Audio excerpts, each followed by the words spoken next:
guys. Baboy naman guys.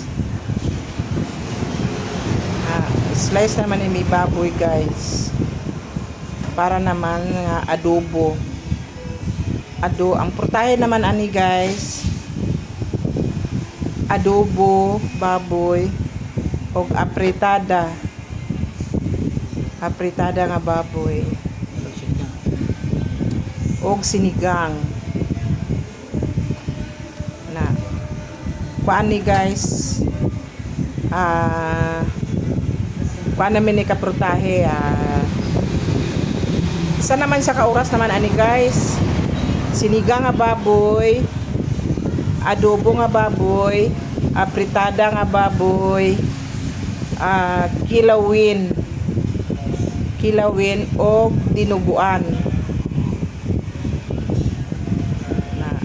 5 kaprutahe ni guys. Sinigang no, sakto.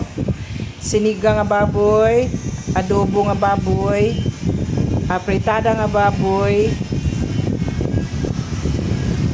kilawin o dinuguan.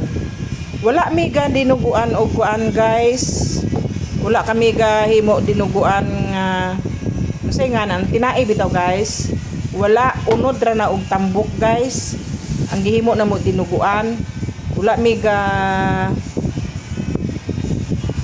mi gagamit sa nang tinai. Bituka.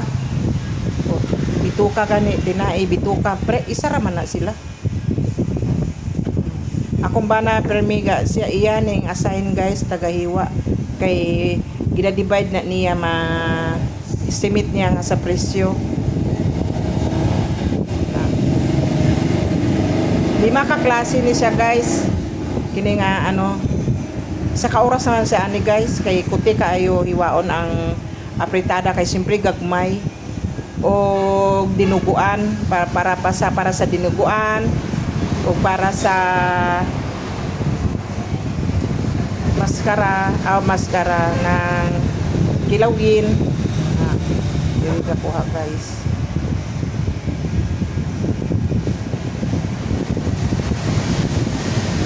Palit ang kilawin guys. Kilawin o dinuguan. Kay ang dinuguan na mo guys nganong palit wala may gagamit o kuan.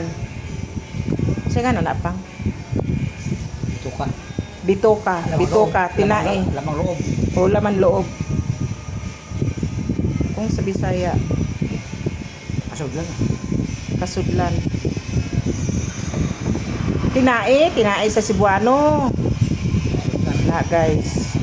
Naapa to guys, naapa dito guys.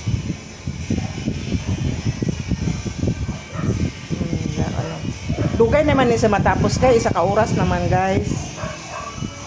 Kasi siyempre ang kilawin gagmay nga pa kilawin tapos ang apritada gagmay man. Ano siya guys? Bye bye guys. O naa pa dito guys. Hiwa pa na sa daghan pa nahiwaon niya guys. Thank you guys.